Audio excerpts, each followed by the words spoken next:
नमस्कार बच्चों, कैसे हैं आप सब। आशा करती हूँ आप सभी अच्छे होंगे, स्वस्थ होंगे, खुश होंगे और अपनी पढ़ाई भी अच्छे से कर रहे होंगे। तो जैसा कि आप सभी जानते हैं, मैं हूँ आपकी हिंदी की अध्यापिका और मैं स्वागत करती हूँ आप सभी का आईसीटी वर्चुअल क्लासरूम में। और आज हम यहाँ पर एकत्रित हुए हैं पढ़ने के लिए क्लास 9 की हिंदी। क्लास 9 की हिंदी में हम यहाँ पर आज पढ़ेंगे हिंदी व्याकरण का एक और टॉपिक जिसको हम कहते हैं काल।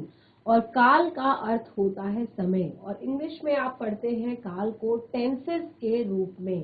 टेंस यानी कि जो आप समय पढ़ते हैं, तो काल को आप आज यहाँ पर पढ़ेंगे। ये आपने प्रीवियस क्लासेस में भी पढ़ा होगा। और ये टॉपिक आपके हिंदी व्याकरण को एक तरह से हिंदी व्याकरण का एक तरह से बेस है। यानी कि आप कभी भी सेंटेंस यानी कि वाक्य पढ़ते हैं तो वाक्य में सबसे ज्यादा महत्वपूर्ण होता है कि जब जो भी काम उसमें हो रहा है तो ये काम कौन से समय में हो रहा है। तो ये आपका एक बहुत ही महत्वपूर्ण टॉपिक है हिंदी व्याकरण का। इसको आज हम स्टार्ट करेंगे यहाँ पर। तो सबसे पहले जैसे कि मैंने बताया आपको, काल यानी कि इसको इंग्लिश में कहते हैं टेंसेस।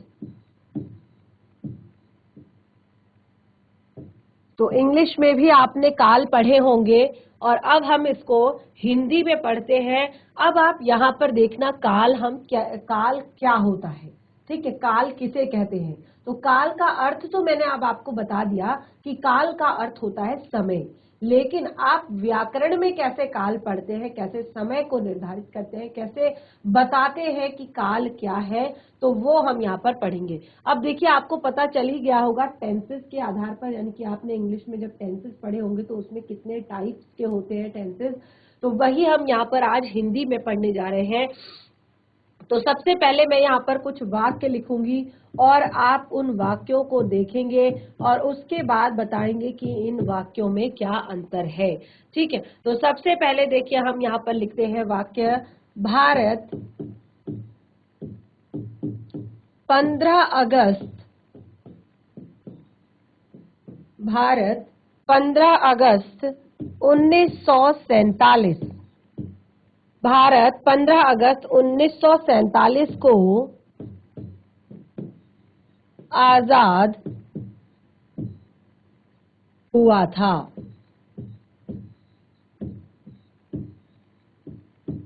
भारत 15 अगस्त सन 1947 को आजाद हुआ था।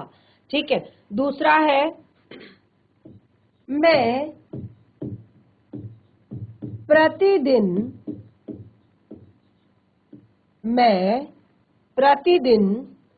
व्यायाम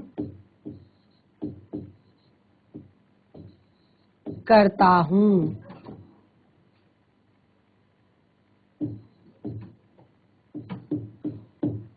मैं प्रतिदिन व्यायाम करता हूँ। हम परसों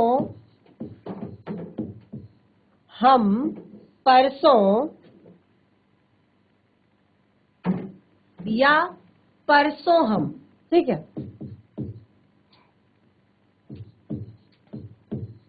परसों हम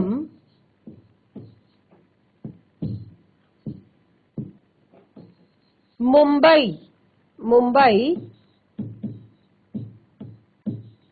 जाएंगे। परसों हम मुंबई जाएंगे।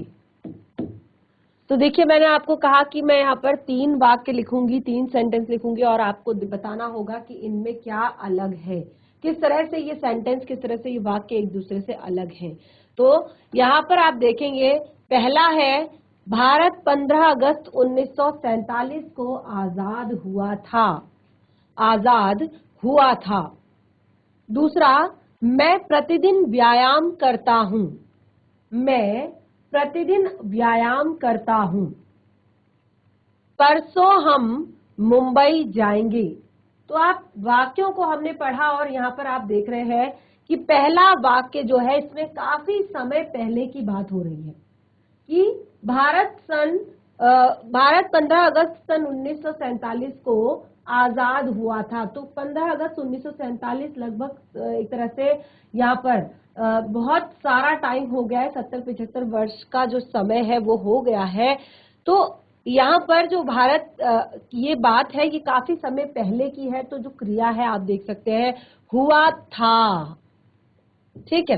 अब मैं प्रतिदिन व्यायाम करता हूं, प्रतिदिन, रोजाना, आज भी किया, यानी कि मैं प्रतिदिन व्यायाम करता हूं, तो ये रोज की बात हो रही है, आज की बात हो रही है, तो इसीलिए ये वाक्य अलग है, करता हूं।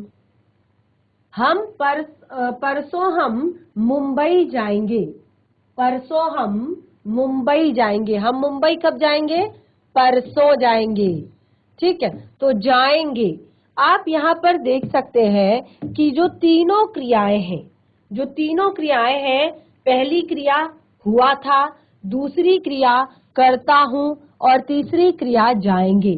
तीनों क्रियाएं क्या है, अलग अलग है। तीनों क्रियाएं क्या है, एक तरह से अलग अलग समय का बोध करा रही हैं। अलग अलग, हुआ था काफी टाइम पहले हुआ हो गया था, यानी कि समय तब कुछ और था।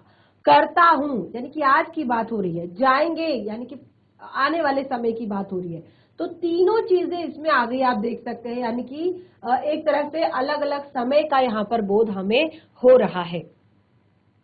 तो अब देखिए, हुआ था, ये जो शब्द यहाँ पर है हुआ था, ये क्या याद दिला रहा है, बीते हुए समय का, यानी कि जो समय बीत चुका है, बीते हुए समय का, ये बता रहा है बीते हुए, या काल कह सकते हैं, अभी बीते हुए काल का हुआ था, ठीक है। उसके बाद करता हूं, करता हूं, ये क्या बता रहा है, चल रहे समय का, चल रहे समय का। और जाएंगे, ये क्या बता रहा है, जाएंगे क्या बता रहा है, जाएंगे बता रहा है आने वाले समय का, वाले समय का। यानी कि तीन वाक्य यहाँ पर लिखे हैं और तीनों वाक्य की जो क्रियाएं हैं वो अलग अलग समय का बोध करा रही है। जैसे आपका पहला शब्द क्रिया है, पहली क्रिया है हुआ था, तो वो बीते हुए काल का बोध करा रहा है, और करता हूं जो है वो चल रहे समय का बोध करा रहा है, और आपका जाएंगे जो है वो आने वाले समय का बोध करा रहा है। इस तरह से आप देख सकते हैं तीनों वाक्य जो है अलग अलग अलग आपको समय बता रहे हैं। तो अब यहाँ पर इससे क्या पता चलता है, इससे क्या पता चलता है, क्रिया हमने देखी और उससे हमें क्या पता चला, उससे हमें तीनों अलग अलग समय के बारे में पता चला, तीनों का अलग अलग समय पता चला। तो क्या लिखेंगे हम, क्रिया के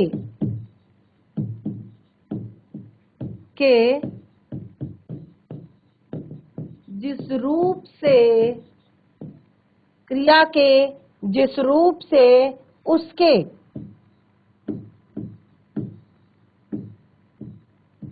होने के समय का, क्रिया के जिस रूप से उसके होने के समय का बोध होता है, बोध होता है यानी कि पता चलता है, ठीक है। क्रिया के जिस रूप से उसके होने के समय का बोध होता है उसे क्या कहते हैं, उसे काल कहते हैं, उसे क्या कहते हैं, काल कहते हैं। जिस क्रिया के जिस रूप से उसके होने के समय का पता चलता है उसे काल कहते हैं। तो अभी तक मैंने यहाँ पर आपको बताया कि किस तरह से तीन तरह से यहाँ पर हमने देखा क्रिया को। एक में हमें पता चल रहा था कि क्रिया काफी समय पहले हो गई थी, दूसरे में हमें पता चल रहा था कि क्रिया चल रहे समय में, यानी कि आज के समय की बात हो रही है, और तीसरा हमें पता चल रहा था कि क्रिया के आने वाले समय में होने की बात हो रही है।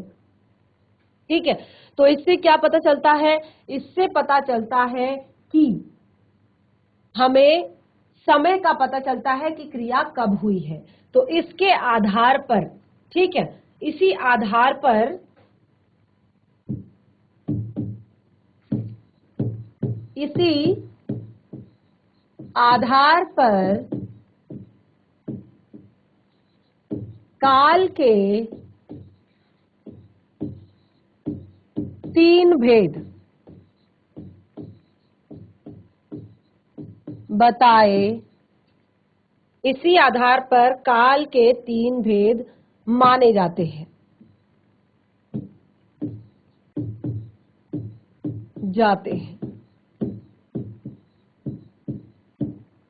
कौन कौन से 3 भेद?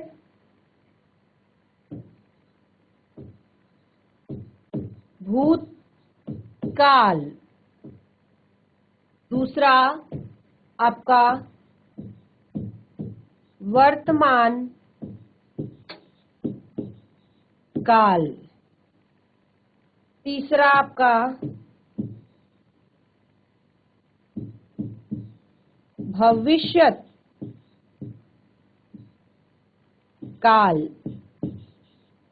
अब देखिए, अभी अभी मैंने आपको पीछे बताया कि जहां पर जो हमारा एक तरह से जो बात होती है, यानी कि जहां पर हमें तीन हमने भेद बताए, यानी कि जहां पर काम जो है काफी समय पहले हो चुका है, तो उसको कहते हैं भूतकाल। यानी कि भूतकाल तो जो है वो है बीता हुआ समय। वर्तमान काल चल रहा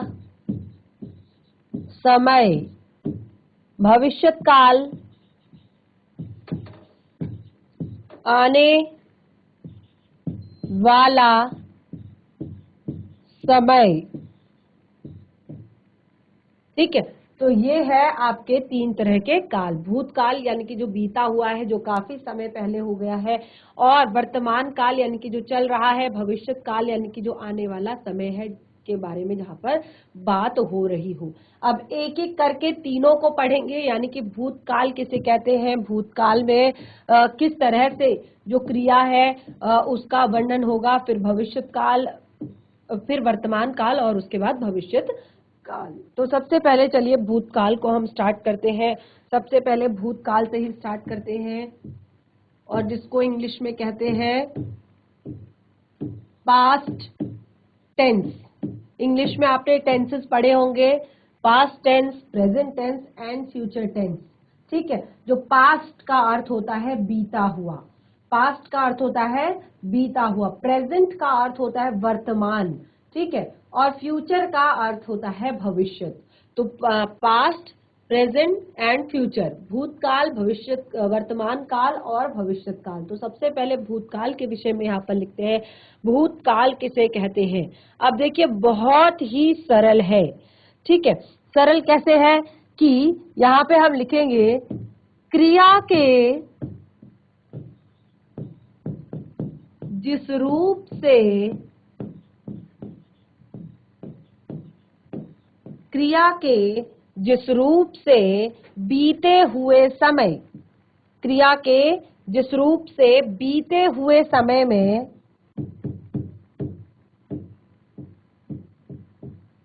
हुए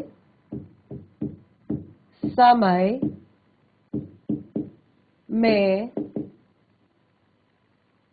क्रिया का करना अथवा होना प्रकट हो।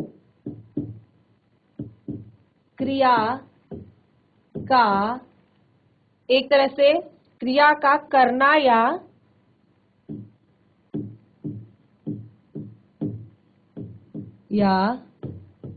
होने का बोध हो या प्रकट हो। प्रकट हो, बोध हो, उसे भूतकाल,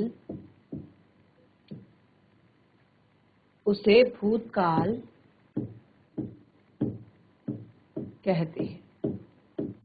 उसे क्या कहते हैं? भूतकाल कहते हैं। क्रिया के जिस रूप से उसके बीते हुए समय में क्रिया का करना या होने का बोध हो, उसे भूतकाल कहते हैं। अब देखिए, आपने कहा करना, यानी कि करने का भी बोध होता है भूतकाल में, तो उसके आधार पर भी यहाँ पर जो है क्रिया के जो भेद बताए गए होंगे, यानी कि क्रिया के जिस रूप से उसके बीते हुए समय में, यानी कि टाइम जो है बीत चुका है। हम कहते हैं ना भूत, तो भूत का अर्थ ही होता है बीता हुआ, पास्ट। ठीक है, तो चलिए यहाँ पर आगे बढ़ते हैं, एग्जाम्पल देख लेते हैं। यहाँ पर उदाहरण लिख लेते हैं पहले, उसके बाद आगे समझेंगे।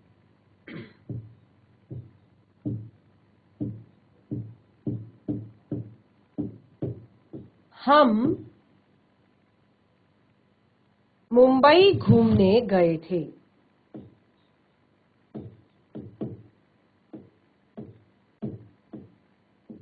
घूमने गए थे। हम मुंबई घूमने गए थे। मामा जी ने कल मुझे कहानी सुनाई। मामा जी ने कल मुझे कहानी सुनाई। मैं कल रात देर से पहुंचा। मैं कल रात देर से पहुंचा। ठीक है, हम मुंबई घूमने गए थे। कल मुझे मामा जी ने कल मुझे कहानी सुनाई। मैं कल रात देर से पहुंचा। तो देखिए, ये सारे जो वाक्य हैं ये कैसे हैं? पास्ट टेंस के हैं, बीते हुए समय के हैं, कि हम मुंबई घूमने गए थे। ठीक है, मामा जी ने कहानी सुनाई। मैं कल देर से घर पहुंचा। ठीक है, तो ये सब क्या है यहाँ पर? पास्ट टेंस, बीते हुए समय में। मैं कल रात देर से घर पहुंचा। कल रात यानी कि रात का समय था, वो अब बीत चुका है। कहानी सुनाई, मुझे कल कहानी सुनाई। ठीक है, हम मुंबई घूमने गए थे। ठीक, तो ये यहाँ पर कुछ एग्जाम्पल्स हमने बताए। अब देखिए, कुछ चीजें आप यहाँ पर देख रहे हैं कि मैंने अंडरलाइन की है। तो ये जो अंडरलाइन की हुई चीजें हैं यही बता रही हैं कि क्रिया जो है कब हुई थी? भूतकाल में हुई थी, बीते हुए समय में हुई थी। तो अब यहाँ पर आप देख सकते हैं, मैंने अलग अलग तरह से लिखे हैं कि मुंबई घूमने गए थे, कहानी सुनाई, ठीक है, देर से पहुंचा। तो अब यहाँ पर कहीं कहीं पर हमें ना कंफर्म नहीं हो रहा है कि क्रिया खत्म हो भी गई या नहीं हुई। तो उसी के आधार पर, यानी कि ये आपका कहते हैं ना कि जो आपने इंग्लिश में भी बहुत पढ़ा होगा, एक सामान्य भूतकाल होता है, एक जिसमें क्रिया जो है सामान्य रूप से भूतकाल में समाप्त हो चुकी होती है। एक पूर्ण भूतकाल होता है, एक अपूर्ण भूतकाल होता है। तो उसी वो क्यों यहाँ पर है, वो इसी के आधार पर बताया गया है। यानी कि इसे हम कहते हैं भूतकाल के भेद। क्या कहेंगे इसको हम? भूतकाल के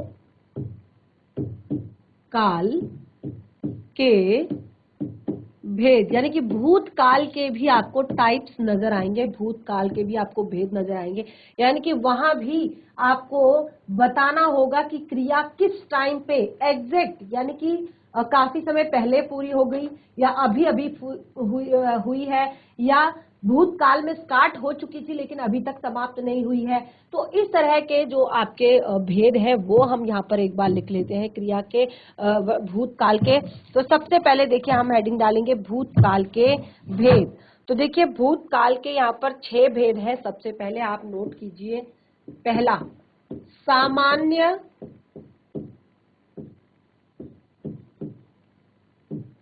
भूतकाल। ठीक है, नंबर 1 सामान्य भूतकाल। नंबर 2 है आपका यहाँ पर पूर्ण भूतकाल।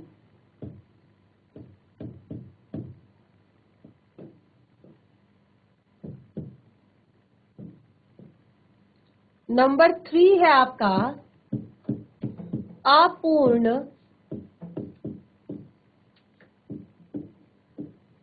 भूतकाल। नंबर 4 है आपका सामान्य भूतकाल, पूर्ण भूतकाल, अपूर्ण भूतकाल। नंबर 4 है आसन्न भूतकाल।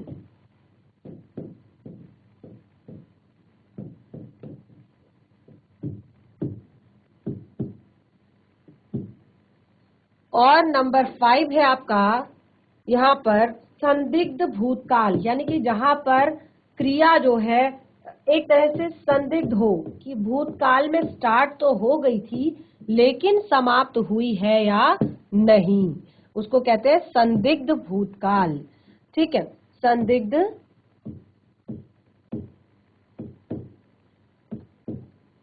उसके बाद आता है आपका हेतु हेतु मद भूतकाल। क्या आता है? हेतु हेतु मद भूतकाल। हेतु हेतु मद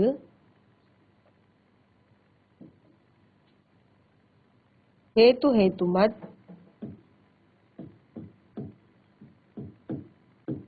भूतकाल।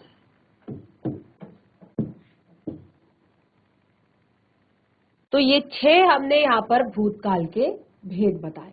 सबसे पहले हमने यहाँ पर कहा सामान्य भूतकाल, फिर हमने पूर्ण भूतकाल, फिर यहाँ पर अपूर्ण भूतकाल, आसन्न भूतकाल और संदिग्ध भूतकाल, और साथ में हेतु हेतुमद भूतकाल। तो सबसे पहले हम यहाँ पर पहला अपना पॉइंट लेंगे सामान्य भूतकाल का। पहला पॉइंट जो हम लेंगे वो लेंगे सामान्य भूतकाल किसे कहते हैं। सामान्य भूतकाल किसे कहते हैं? तो सामान्य भूतकाल को आप लिखेंगे पहले यहाँ पर क्रिया के जिस रूप से, जैसे कि यहाँ पर सामान्य बोला गया है तो क्रिया के जिस रूप से, क्रिया के जिस रूप से बीते हुए समय में, ठीक है, बीते हुए समय में सामान्य रूप से, बीते हुए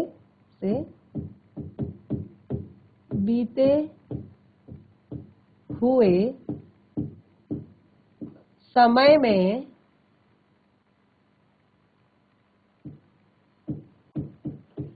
सामान्य रूप से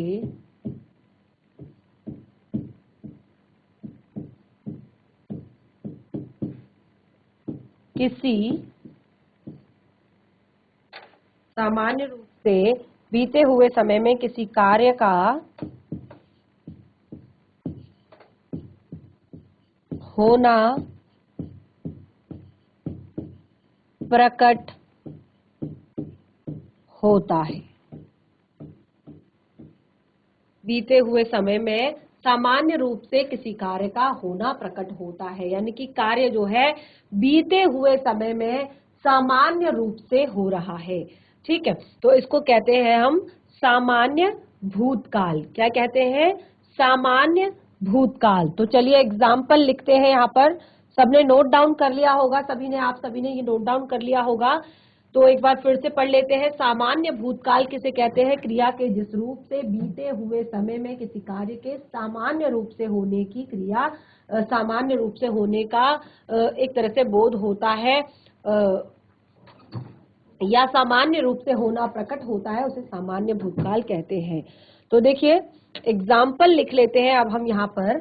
उदाहरण के लिए, राम वन को गए।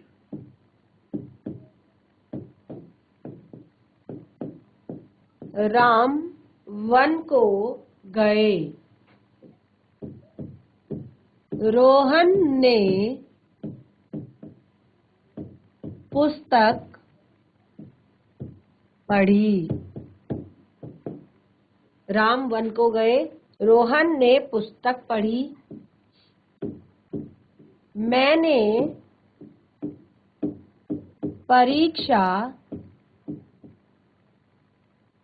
दी।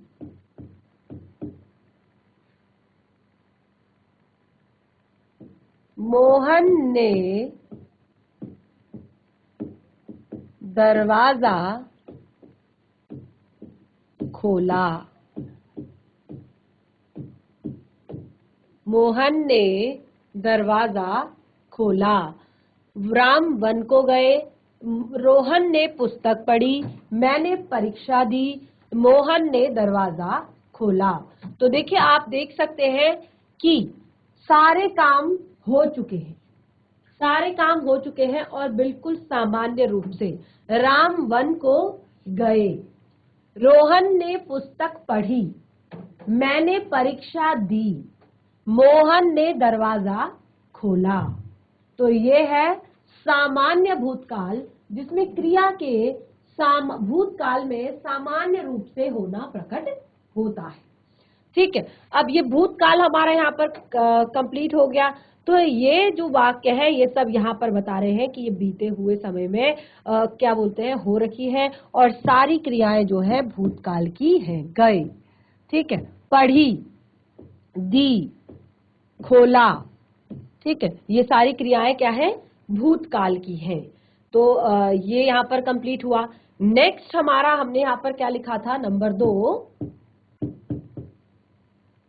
पूर्ण भूतकाल। पूर्ण भूतकाल, तो देखिए क्या लिखेंगे अब यहाँ पर, कौन बताएगा? बहुत ही ज्यादा सरल है, जिस तरह से हमने ऊपर लिखा है बिल्कुल वैसा ही लिखना है। बहुत ही ज्यादा इजी है। क्रिया के जिस रूप से उसके भूतकाल में सामान्य रूप से एक तरह से पूरे होने का, चलिए इसको लिख लेते हैं। क्रिया के जिस रूप से यह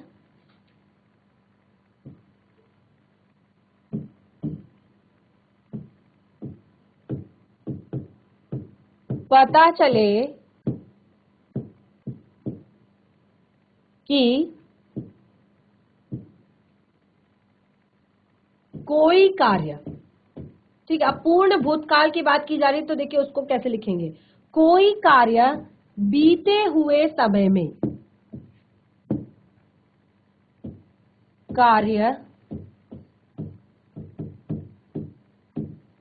बीते हुए समय में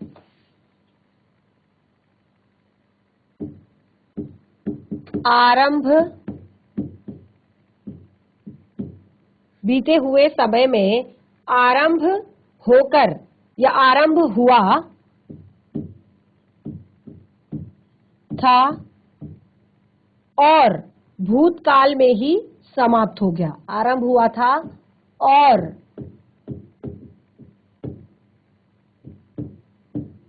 भूतकाल में ही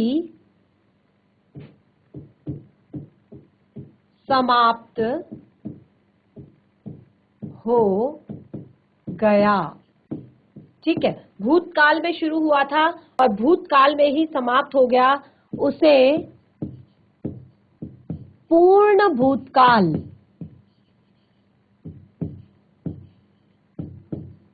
उसे पूर्ण भूतकाल कहते हैं। यानी कि कार्य जो है वो भूतकाल में ही स्टार्ट हुआ और भूतकाल में ही वो समाप्त हो गया, तो उसको हमने कहा पूर्ण भूतकाल। क्या कहा हमने उसको? पूर्ण भूतकाल क्योंकि उसी टाइम पे शुरू हुआ और उसी टाइम पे समाप्त हो गया, तो इसीलिए हमने उसको कहा पूर्ण भूतकाल। ठीक है, अब इसके एग्जाम्पल देखेंगे, कैसे इसको समझेंगे। यहाँ पर हमने कहा रोहन ने पुस्तक पढ़ी। कब पढ़ी? अभी पढ़ी या पहले पढ़ी? कब पढ़ी? लेकिन अब इसी सेंटेंस को आगे बढ़ाएंगे। अगर मैं लिखूंगी रोहन ने पुस्तक पढ़ ली थी, तो उसने कल रात जो है या आज सुबह जो है पूरी पुस्तक पढ़ ली थी। तो भूतकाल में ही काम शुरू हुआ और भूतकाल में ही समाप्त हो गया। तो जैसे यहाँ पे लिखा हुआ है मैंने परीक्षा दी, तो मैंने परीक्षा दे दी थी। ठीक है, तो इस तरह के यहाँ पर एग्जाम्पल होंगे। तो लिख लेते हैं एग्जाम्पल को, उदाहरण लिख लेते हैं। देखिए एग्जाम्पल क्या है, मैंने पुस्तक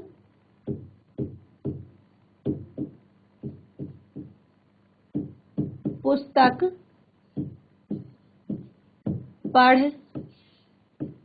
ली थी। मैंने पुस्तक पढ़ ली थी। ठीक है, वर्षा होने से पहले मैं स्कूल जा चुका था। वर्षा होने से पहले मैं स्कूल जा चुका था।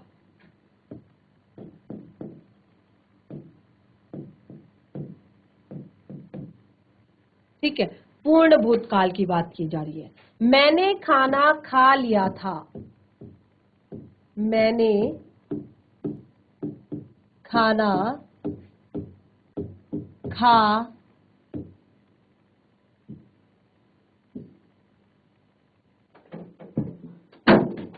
लिया था। मैंने खाना खा लिया था। ठीक है, तो यहाँ पर देखिए 3 वाक्य हमने लिखे। मैंने पुस्तक पढ़ ली थी, वर्षा होने से पहले मैं स्कूल जा चुका था, मैंने खाना खा लिया था, मेघा ने चित्र बना लिया था। मेघा ने चित्र बना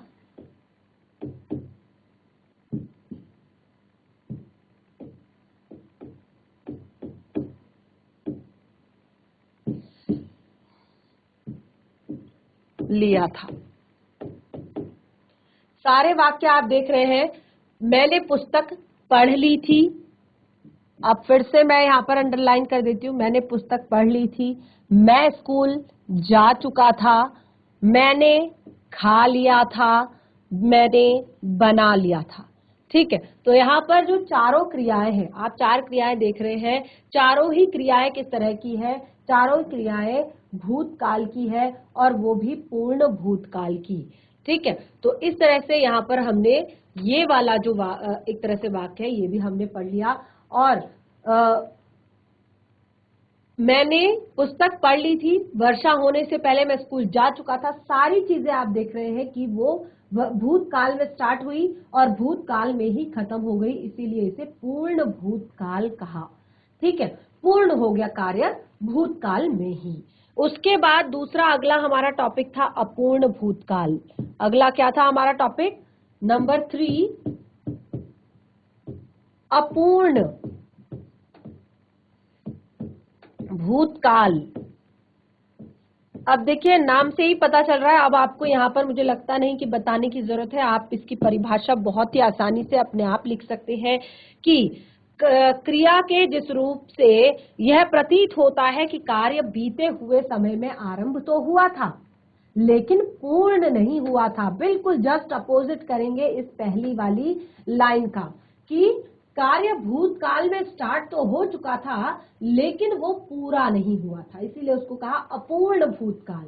ठीक है, हमने सोचा था कि हम उसको भूतकाल में कंप्लीट करेंगे लेकिन वो भूतकाल में कंप्लीट नहीं हुआ था। तो देखिए लिखते हैं क्रिया के जिस रूप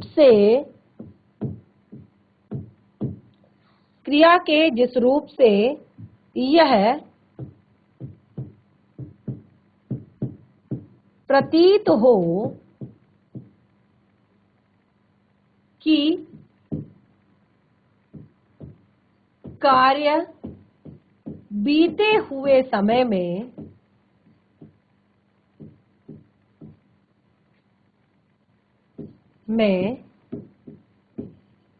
आरंभ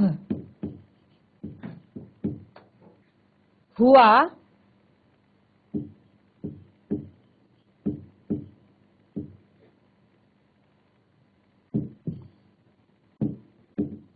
था, परंतु अभी पूरा नहीं हुआ है। अभी पूरा नहीं हुआ है। तो जो पूरा ना हुआ हो उसको क्या कहेंगे हम? इनकम्प्लीट। ठीक है, अपूर्ण। तो काम यहां पर बीते हुए समय में स्टार्ट तो हो चुका था लेकिन अभी पूरा नहीं हुआ है, उसे अपूर्ण भूतकाल कहते हैं। उसे अपूर्ण भूतकाल कहते हैं। उसे क्या कहते हैं? अपूर्ण भूतकाल कहते हैं। तो ये है हमारा अपूर्ण भूतकाल, यानी कि जिसमें काम भूतकाल में स्टार्ट हो चुका था लेकिन अभी तक समाप्त नहीं हुआ है, उसे अपूर्ण भूतकाल कहते हैं। एक एग्जाम्पल मैं देती हूं यहां पर और बाकी के एग्जाम्पल आप खुद से लिखेंगे। मोहन पुस्तक पढ़ रहा था। इंग्लिश में कहते हैं पास्ट कॉन्टिन्यूअस, यानी कि था तो पास्ट लेकिन कंटिन्यूअस है, चल रहा है, अभी पूरा नहीं हुआ है। ठीक है, मोहन पुस्तक पढ़ रहा है। ठीक है, रोशनी चित्र देख रही थी, या रोहित मैच